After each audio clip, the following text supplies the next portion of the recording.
Continuons notre série sur la découverte des cadres Git, Gitflow, donc tous les flows Git, pour plus de cohésion technique dans votre entreprise, dans votre projet informatique, avec OneFlow. Vous cherchez une alternative à Gitflow, mais vous ne souhaitez pas passer par GitHubFlow ou bien GitHubFlow. Vous aimez Gitflow, mais vous le trouvez un peu trop lourd. Eh bien, OneFlow est fait pour vous. Bonjour, je suis Evan, le concrétiseur, Evan Boissonneau. Je vous accompagne dans la pérennisation de vos projets, dans la réussite de vos projets à travers la cohésion technique et la cohésion humaine pour un projet qui réussit, une entreprise qui réussit. Alors, on va prendre les principes de Gitflow. Dans OneFlow, on retrouve les mêmes principes de branches mastermind, de branches pour chaque nouvelle fonctionnalité, de branches pour la partie hotfix, de branches pour la partie release. OneFlow dédié pour certains types de projets quand même. Vu que OneFlow Git cadre des projets où les livraisons s'enchaînent les unes après les autres, tout comme Gitflow d'ailleurs, il va sans dire que cela oriente rapidement notre choix pour démarrer un projet. Exit les projets qui ont des contraintes de type nouvelle release est totalement différente de la dernière. Non rétrocompatibilité. Vous savez, c'est la version 2 où il va y avoir des bugs, des améliorations sur cette version 2.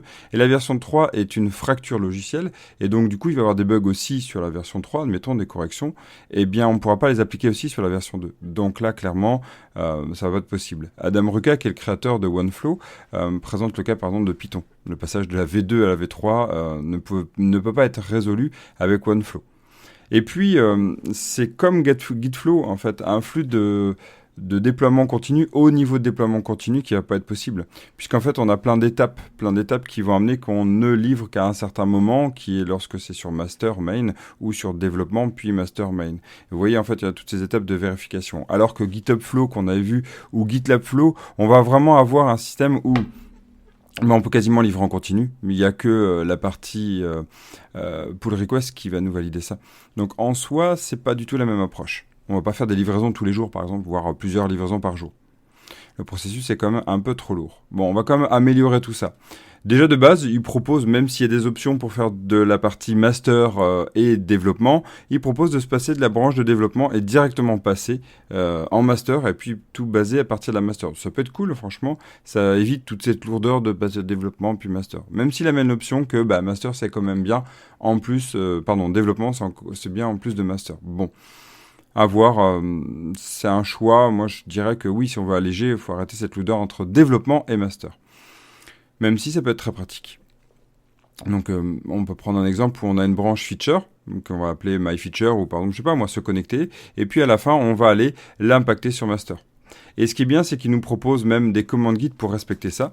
Donc, par exemple, on va faire un rebase i, puis un merge, puis un push, et puis suppression de la branche. Toujours penser à la suppression de la branche. Bon, que ce soit d'ailleurs en rebase ou que ce soit en merge pour le créateur de OneFlow, on n'est pas du tout dans ce principe que c'est la façon de faire, de gérer les branches qui va justifier le flux, en fait. Même si on pourrait dire que ça peut impacter énormément le choix, ici, c'est pas du tout son but.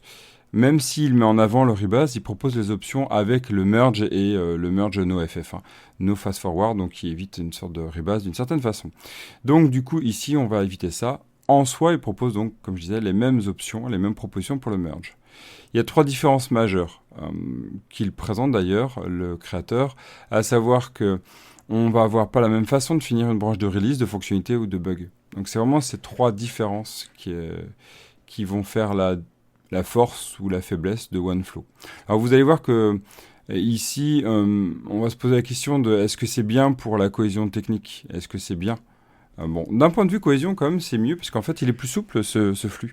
Et on va pouvoir s'adapter quand même à la culture de l'équipe, de l'entreprise. La preuve, c'est qu'on n'est pas obligé de faire du rebase, on peut faire du merge. Donc, en soi, c'est pas ça qui dérange.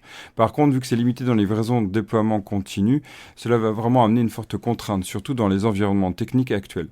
Donc, ma foi, c'est à réfléchir. C'est vraiment dans des processus où on a tout qui s'enchaîne, mais sans livraison forte continue. Donc, sur des projets où on est plus du projet, de développement, où c'est plus structuré sur des releases assez précises et même longues, ma foi. Donc du coup, Si on veut pas du déploiement continu rapide avec une autre réactivité, on peut le choisir. Donc ça peut amener aussi une cohésion là-dessus. Et puis en plus, vu qu'on clôt différemment les fonctionnalités, les branches de fonctionnalités, de release ou de bug, on va avoir une meilleure lisibilité dans le code, donc dans l'historique Git. Donc ça peut être intéressant.